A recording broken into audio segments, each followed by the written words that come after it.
বাঁকুড়ায় বিজেপির পরিবর্তন যাত্রার মঞ্চ থেকে কড়া বার্তা দিলেন কেন্দ্রীয় শিক্ষা প্রতিমন্ত্রী। ধর্ণা মঞ্চে 30% মুসলিমের ভয় দেখানোর প্রসঙ্গ টেনে তিনি বলেন, দেশে কোথাও সংখ্যাগরিষ্ঠ বা সংখ্যালঘু দেখে আইন চলে না। তিনি দাবি করেন, উত্তরপ্রদেশ ও আসামে মুসলিম জনসংখ্যা এর থেকেও বেশি, কিন্তু সেখানে বিজেপি সরকার থাকায় দাঙ্গা করার সাহস কেউ পায় না। কেউ দাঙ্গা করার চেষ্টা করলে কঠোর ব্যবস্থা নেওয়া হবে বলেও হুঁশিয়ারি দেন তিনি। কেন্দ্রীয় মন্ত্রীর কথায় আইন ভাঙার কঠোর পদক্ষেপ নেওয়া হবে এবং দাঙ্গা করতে এলে বুলডোজার চলবে। তার এই মন্তব্য ঘিরে রাজনৈতিক মহলে শুরু হয়েছে নতুন বিতর্ক।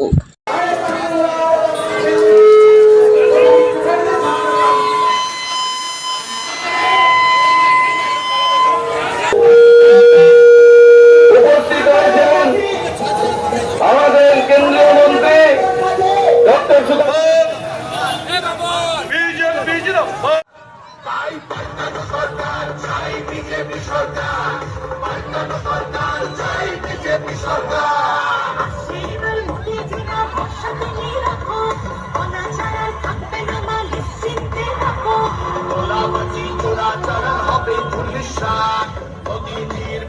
যখন করবে বাজিমা রূপসীমা বাংলা আমার কাঁদবে না গো।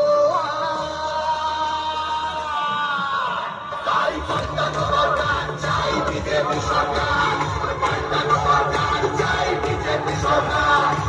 আমরা বিসর্জন দিয়ে ভারতীয় জনতা পার্টির ডবল ইঞ্জিন সরকার তৈরি করব। বাংলা জুড়ে জয়ধ্বনি উঠবে ভারত মাতা।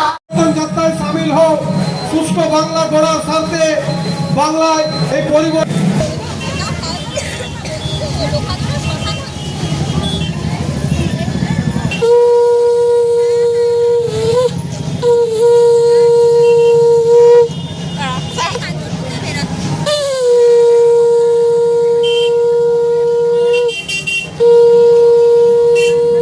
সেটা দেবেই।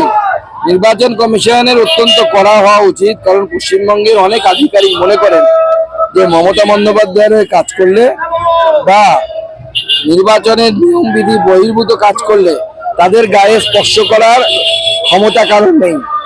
এই ভুল ধারণা থেকে আইএস আইপিএস অফিসারদের বাইরে বেরোনো উচিত বা পশ্চিমবঙ্গের অন্যান্য আধিকারিকদের বাইরে বের করা উচিত, তবেই নিরপেক্ষ নির্বাচন সম্ভব, নচেত নিরপেক্ষ নির্বাচন সম্ভব নয়। ব্যুরো রিপোর্ট, জেলার বার্তা নিউজ।